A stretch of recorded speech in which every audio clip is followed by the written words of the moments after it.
మాతృదేవో భవ, పితృదేవో భవ, ఆచార్య దేవో భవ. ఓం నమో మాందేశ్వరాయ నమః. అందరూ బాగుండాలి, అందరికీ మంచి జరగాలి. తంత్రజ్యోతిషం అనేటువంటి ఈ వీడియోలో భాగంగా మనము 2020 సంవత్సరం జూన్ మాసం గురు మార్పు అనేటువంటి విషయం పైన ముఖ్యంగా మాట్లాడుతూ ద్వాదశ రాశులకు ఈ గురు మార్పులో వచ్చేటువంటి ప్రయోజనాల భాగంగా కన్యారాశి వారికి ఎలా ఉందో చూస్తున్నాము. ఈ గురు మార్పు అంటే మే మాసంలో గ్రహాలు ఎలా ఉన్నాయి, జూన్లో ఎలా వస్తాయి మనం ఇక్కడ వేసాము. ఇది మే. ఈ గ్రహాలన్నీ జూన్ మాసంకి వచ్చేటికి ఇలా మారుతాయి.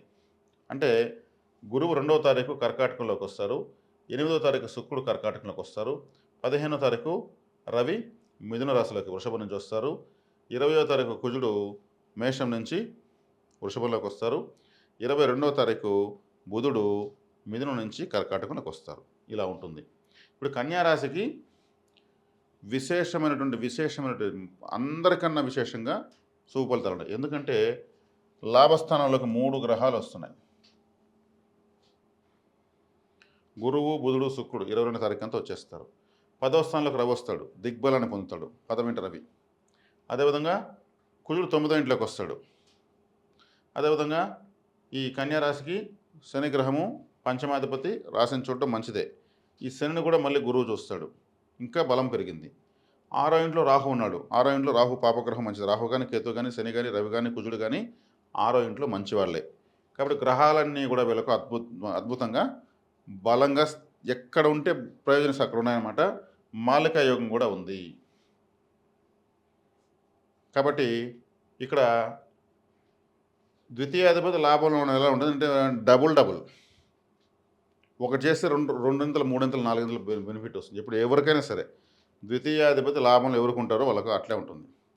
అదేవిధంగా సప్తమాధిపతి లాభంలో ఉన్నాడు అంటే వివాహ యోగ్యత, వివాహ అనుకూలత, ఆల్రెడీ వివాహమైన వాళ్ళకు అద్భుతమైన అండర్స్టాండింగు, సంతాన యోగ్యత,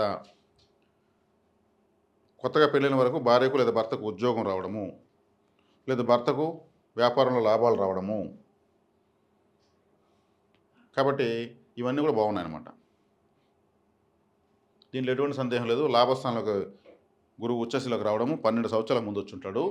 12 సంవత్సరాల ముందు వెళ్తే వీళ్ళకి మంచి ప్రయోజనం జరుగుతుంది, బెనిఫిట్ జరుగుతుంది వెనక్కి వెళ్ళి చూసుకుంటే. అదేవిధంగా కేతు మోక్షస్థానంలో ఉంటే మంచిదే. మోక్షకారుడు మోక్షస్థానంలో ఉన్నాడు. తీర్థయాత్ర సరవడము, ప్రయాణము, పుణ్యక్షేత్ర దర్శనము, మంచి అద్భుతమైనటువంటిది శుభ స్వప్నాలు రావడము. మోక్షకారకుడు 12వ స్థానం బెడ్రూమ్లో ఉంటే మంచి దైవికమైన కళలు రావడము అంతా కూడా ఉంటుంది. మెడిటేషన్లు, సాధనలు కూడా బాగా చేయగలుగుతారు. పడుకునేటప్పుడు ఏదో దేవతా శ్లోకం చదువుకు పడుకోవడం మంచిది. కేతు ఉన్నాడు కాబట్టి నిద్ర లేవగానే దేవతా శ్లోకం చదువుకోవడం కూడా మంచిది. కాబట్టి అష్టమ స్థానంలో ఉన్న కుజుడు భాగ్యంలోకి వచ్చేస్తున్నాడు, అది కూడా పోతా ఉంది 15వ తారీఖు తర్వాత. కాబట్టి కన్యారాశులకి ఎటు చూసినా లాభాలు లాభాలు లాభాలు. కాబట్టి ఇక్కడ గ్రహాలన్నీ డయాగ్రామ్ వేసి మరీ చెప్పడం జరిగింది. అన్ని రాశులకు ఒకే విధంగా ఉండదు కదా, స్థానాలన్నీ మారిపోతాయి కదా. కన్యారాశి వాళ్ళకు 3 గ్రహాల లాభాలు రావడం మంచిది. ఈ మాసం కన్యారాశిలో పుట్టిన వాళ్ళకు విశేషమైన ఫలదాయకంగా ఉంటుంది.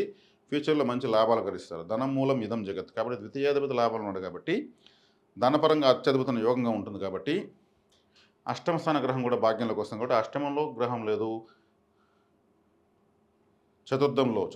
అర్ధాష్టమంలో గ్రహం లేదు, పే స్థానంలో కేతు మంచిది. అంటే 6వ స్థానంలో కూడా పాపగ్రహం ఉంది. కాబట్టి 4, 6, 8, 12 ఈ స్థానాలను కూడా ఫేవర్గానే ఉన్నాయి. అంటే దుస్థానాలు కూడా బాధించే విధంగా లేవు. కాబట్టి గురువులే 3. శుక్రుడు ఒక గురువే, రాక్షస గురువు. గురువు దేవతల గురువు. బుధుడు అంటే ఒక మ్యాథ్స్ టీచర్, క్యాలిక్యులేటెడ్గా ఉంటారు. రవిగ్రహం దిగ్బలం పొందింది, వ్యయాధిపతి లాభంలో ఉన్నాడు. అంటే వీళ్ళు వ్యయాధిపతి లాభం అంటే ఖర్చు పెడితే లాభాలు ఉంటాయి, అంటే ఏదైనా పెట్టుబడులు పెట్టుకుంటే లాభాలు ఉంటాయి. ముందు వేయించేయాలి దానికంటే మీ యొక్క అభివృద్ధి కోసం. ఇప్పుడు పెట్టే పెట్టుబడులు లాభాలకు వస్తాయి. అంటే వ్యయస్థానానికి అతని లాభంలో ఉన్న అర్థం.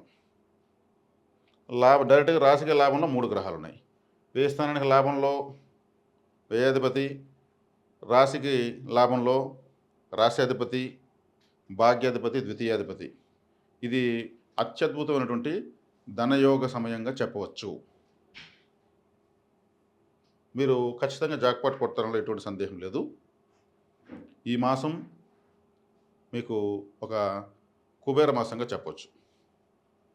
కాబట్టి చక్కగా మీరు ఈ రాశి ఫలితాలను చూసి మీ జాతకంలో కూడా శుభగ్రహ దశగా జరుగుతూ ఉంటే ఇక మీకు శుభ ఫలిత ప్రవాహం అని చెప్పచ్చు.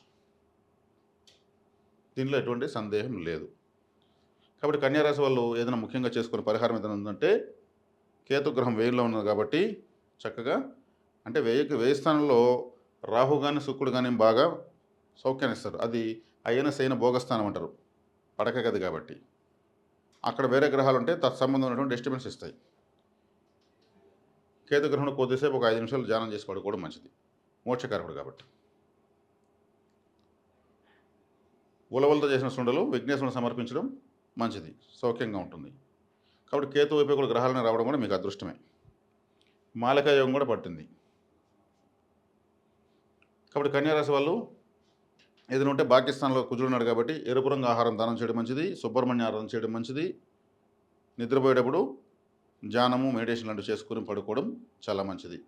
కాబట్టి ఎరుపు రంగు ఆహారం అంటే మీరు tomato rice, apple, cherry, watermelon, pomegranate, beetroot, dragon fruit, red banana లాంటివి మీకు ఏది తోస్తుంది మంగళవారం రోజు దానం చేస్తే సరిపోతుంది. మీకు ఈ వీడియో బాగా నచ్చింది అనుకుంటున్నాను. 1-2 సార్లు చూసి మీరు మంచి ఫలితాలను పొందుతారని ఆశిస్తున్నాను. శుభం.